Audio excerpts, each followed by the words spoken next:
আমাদের ঢাকা বিশ্ববিদ্যালয় এবং বিভিন্ন পাবলিক বিশ্ববিদ্যালয় আন্দোলনকারী ছাত্রদেরকে রাজাকার ট্যাগ দেওয়া হচ্ছে। আমরা এটা প্রত্যাখ্যান করছি। আমাদের ঢাকা বিশ্ববিদ্যালয় বা পাবলিক বিশ্ববিদ্যালয়ে কোনো ছাত্র রাজাকার না। 1971 সনে বড়জোর 1% রাজাকার ছিল, বাকি 99% ছিল মুক্তিযোদ্ধা। কাজে আজকে যাই সন্তানদের দেখছেন তারাও মুক্তিযোদ্ধার সন্তান। তারা জনগণকে আমরা রুখে দাঁড়ানোর আহ্বান জানাই। এই ফ্যাসিস্ট শাসন, এই অত্যাচারী শাসন এর বিরুদ্ধে আমাদেরকে জনগণকে আজকে রুখে দাঁড়াতে হবে এবং আমাদের ছাত্র সমাজের পাশে দাঁড়াতে হবে। আমাদের যখন ক্যাম্পাসের গেটে যখন চলে গেছে তখন ছাত্রলীগ সহ বাকি স্যাররা যারা আছে তারা আমাদের বাধা প্রদান করছে। স্যাররা অ্যাকচুয়ালি যখন সামনে আছে তখন পিছন থেকে এবং তাদের যারা তৃতীয় পক্ষ ছিল তারা স্যারের উপর আক্রমণ করে সেই দায় আমাদের সাধারণ শিক্ষার্থীদের উপর চাপানোর চেষ্টা করছে। আসসালামু আলাইকুম বন্ধুরা, আশা করি সবাই ভালো আছেন। আল্লাহর অশেষ রহমতে আমিও ভালো আছি। শুরুতে যে ভিডিওটি দেখলেন, আজকের ভিডিওটি খুবই গুরুত্বপূর্ণ। আশা করি শুরু থেকে শেষ পর্যন্ত আমাদের সাথেই থাকবেন। বর্তমানে বাংলাদেশ সহ সারা বিশ্বে বাংলাদেশের একটি বিষয়ে যা আলোচনা সমালোচনার ঝড় বয়ে যাচ্ছে, সেটা হচ্ছে কোটা বিরোধী আন্দোলন বা কোটা সংস্কার আন্দোলন। ইতিমধ্যে বিভিন্ন পত্রপত্রিকা অনলাইনে সারাদিনই মানুষ শুধু একটাই খবর দেখছে, তা হচ্ছে কোটা সংস্কার আন্দোলন। এবার 2024-এর এই কোটা সংস্কার আন্দোলনে প্রথম শহীদ হয়েছেন আবু সাইদ। ইতিমধ্যে যে ভিডিওটি ভাইরাল হয়েছে আপনারা দেখেছেন অনলাইন জগতে, যে একজন ছাত্র আবু সাইদ তিনি কিন্তু আসলে একটা মাত্র লাঠি হাতে দাঁড়িয়েছিলেন এবং তিনি ইট পাটকেল মারতেছিল অনেকে। এই অবস্থায় তিনি বুক পেতে দিয়েছেন এবং বুক পাতা অবস্থায় তাকে কিন্তু গুলি করেছে পুলিশ, এমনটাই দেখা গেছে। তো হঠাৎ করে কেন একজন বুক পেতে দেওয়া লোককে পুলিশ গুলি করেছে, এই বিষয়টি নিয়ে কিন্তু আলোচনা সমালোচনার ঝড় বয়ে যাচ্ছে। তো বন্ধুরা, এই যে 2024 সালের কোটা সংস্কার আন্দোলনের প্রথম শহীদ আবু সাইদ, তিনি কিন্তু এর আগের দিনও একটি সাক্ষাৎকার দিয়েছেন। চলুন আমরা সেই সাক্ষাৎকারটি দেখে আসি। আমি এখানে ইংরেজি ডিপার্টমেন্ট 12 স্টুডেন্ট। তো আমাদের এখানে যে ঝামেলাটা হয়েছে, এখানে অ্যাকচুয়ালি আমাদের কর্মসূচি ছিল অবস্থান কর্মসূচি। আমাদের উদ্দেশ্য ছিল আমরা মডার্নে গিয়ে অবস্থান করব, কিন্তু আমাদের যে এখানে ছাত্র সংগঠন আছে তারা আমাদের আগেতেই জানিয়ে দিয়েছিল যে অবস্থান, ছাত্রলীগ ছিল এখানে।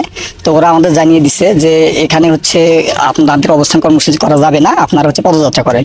আমরা সেটাতে একমত হয়ে আমরা এখানে পদযাত্রা করার জন্য ইচ্ছুক ছিলাম, কিন্তু তার পরবর্তীতে আমাদের আরো ফোর্স করে আমাদের যে সবার সাথে কথা ছিল আমরা পদযাত্রা করে চলে আসবো। কিন্তু আমাদের যখন ক্যাম্পাসের গেটে যখন চলে গেছে তখন ছাত্রলীগ সহ বাকি স্যাররা যারা আছে তারা আমাদের বাধা প্রদান করছে। স্যাররা অ্যাকচুয়ালি যখন সামনে আছে তখন পিছন থেকে এবং তাদের যারা তৃতীয় পক্ষ ছিল তারা স্যারের উপর আক্রমণ করে সেই দায় আমাদের সাধারণ শিক্ষার্থীদের উপর চাপানোর চেষ্টা করছে।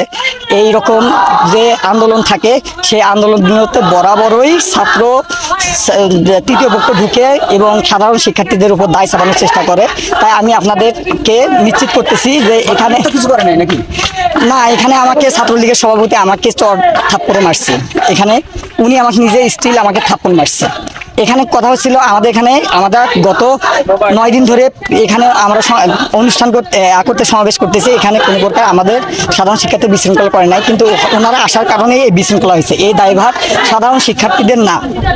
তো বন্ধুরা, আমরা আবু সাইদের সেই সাক্ষাৎকারটি দেখলাম এবং তিনি যে দাঁড়িয়ে থেকে বুক পেতে দিয়েছিলেন এবং সেখানে যে তিনি আসলে গুলিবিদ্ধ হয়েছেন সেই বিষয়টিও কিন্তু আমরা দেখেছি।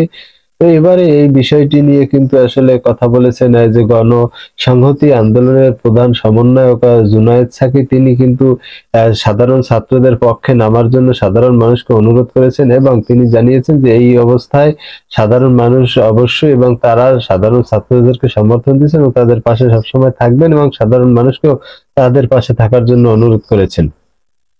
জনগণকে আমরা রুখে দাঁড়ানোর আহ্বান জানাই। এই ফ্যাসিস্ট শাসন, এই অত্যাচারী শাসন এর বিরুদ্ধে আমাদেরকে জনগণকে আজকে রুখে দাঁড়াতে হবে এবং আমাদের ছাত্র সমাজের পাশে দাঁড়াতে হবে।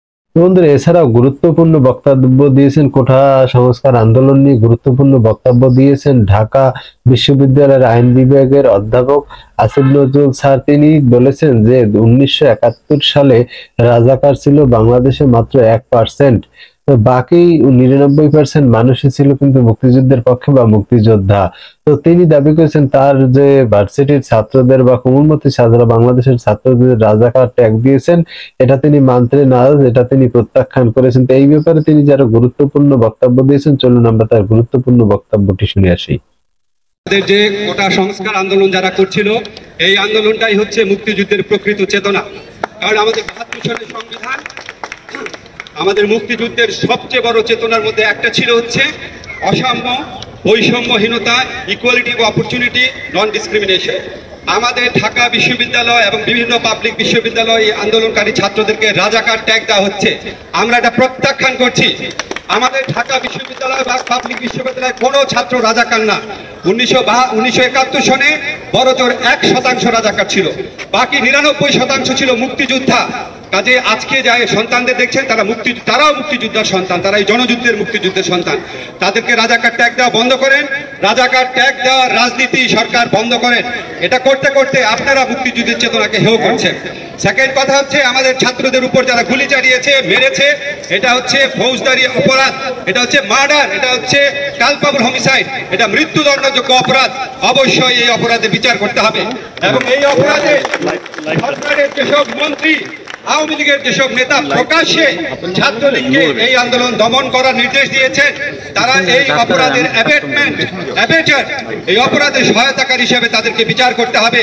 দেশে যদি কোনো অপরাধ হয় সেটা দেখার দায়িত্ব আইন শৃঙ্খলা বাহিনীর, বিচার বিভাগের, ছাত্রলীগের না।